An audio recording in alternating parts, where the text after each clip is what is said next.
I first heard about Opeth from a French journalist who wrote for Metal Hammer and Rolling Stone in France, and I think it was around summer of 2000. And we were doing a show in France, and he gave me a copy of an album called Still Life, which I think is their fourth album.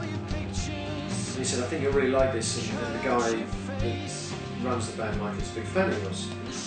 So he gave me Michael's email address, and even at that time I think I was getting quite a lot of CDs and demos given to me on the road. Everyone does, you too, you get a lot of demos and stuff. So I didn't kind of just put it in my bag and whatever. I didn't listen to it for about 3 years. And then I thought, I want to go listen to these demos and keep it active. I always like to listen to music. And I remember putting the Opeth album on at the soundcheck and show we were doing in Rome, put it out in PA, and I was just like totally blown away. Amazing. And then I think I dropped Michael a line just to say that I listened to your album, it's really fantastic, you're doing really good. And I think almost within the hour I got an email back from him saying, well, that's really great, I've been trying to get in touch with you, we're going into the studio to do an album, we want you to produce it. So I'm like, okay. And that was Blackwater Park. We made that record, I think, later on in 2000. And it was a great experience for me. It was just about the time I was getting more interested in metal. And it was becoming more of an influence as well on my own writing, metal music.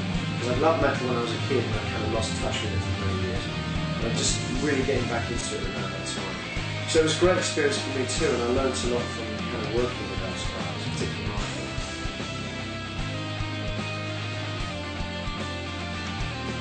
I think more and more texture. The thing about a lot of metal albums is I find they're very samey, and obviously some people like that, but I like albums that are very textured and have a lot of dynamics and a lot of levels to the production, so that you can listen to a record and you can hear different things in it.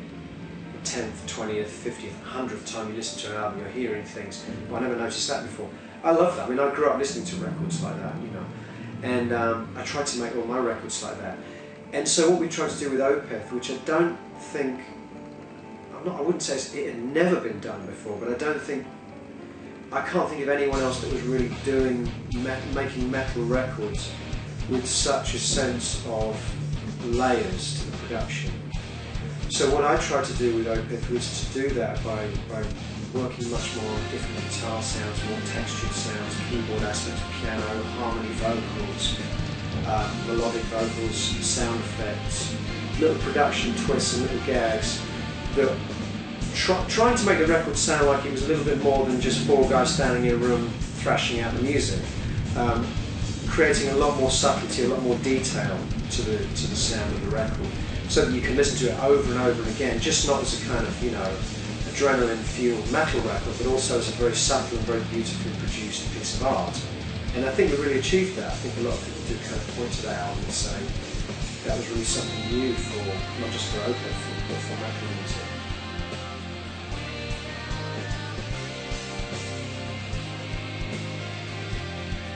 The second time I worked with them, they were doing 2 albums back to back, and Michael was in a really bad place psychologically at that time. He had a death in the family, he was under an incredible amount of pressure. They'd had a terrible experience recording the basic backing tracks, because I came along about halfway through. I came straight off a tour and I kind of joined them, and they'd already been working on the drums and the bass, and Michael was like, almost like having a breakdown because everything was didn't sound the way he wanted it to. And so it was kind of a slightly stranger atmosphere. And we were working on 2 records back to back, one of which was, as you probably know, completely not metal. It was the opposite. It was a very melodic record.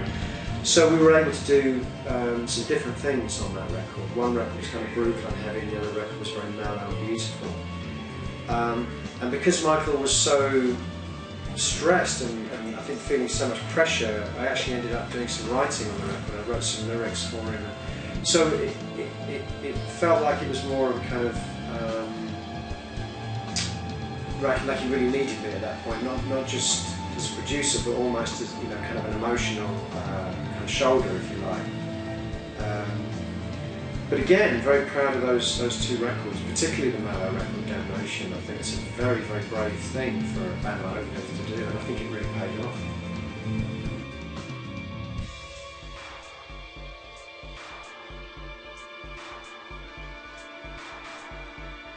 Really, well, yes and no. Myself, first time we ever met, myself and Michael, almost before we were doing Opeth, before I was working with Opeth, we were talking about doing something together, you know. There was nothing to do with Opeth and nothing to do with Porcupine Tree.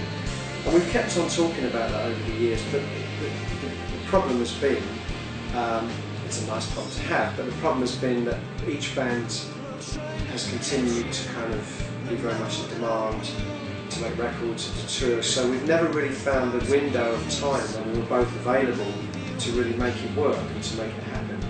But I never say never. I hope eventually we'll manage to. We still, every time we meet, we talk about it, and I hope eventually we'll find the time to do it.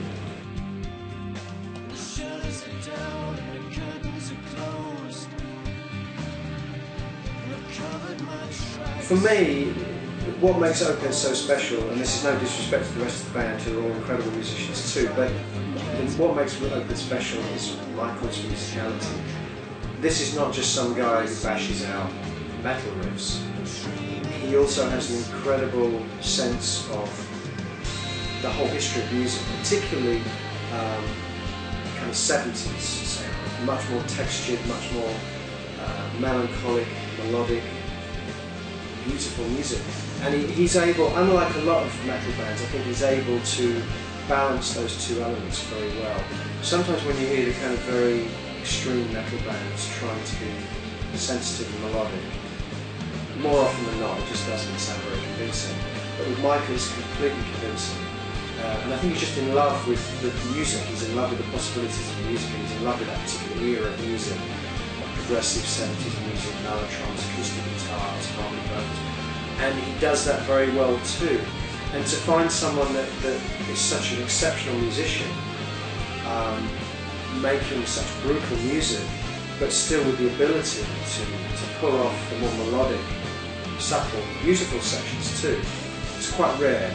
I've never really heard any other band that's managed to pull off those two elements and balance them so beautifully that Michael does in Opeth too. It's really, it makes them very, very special.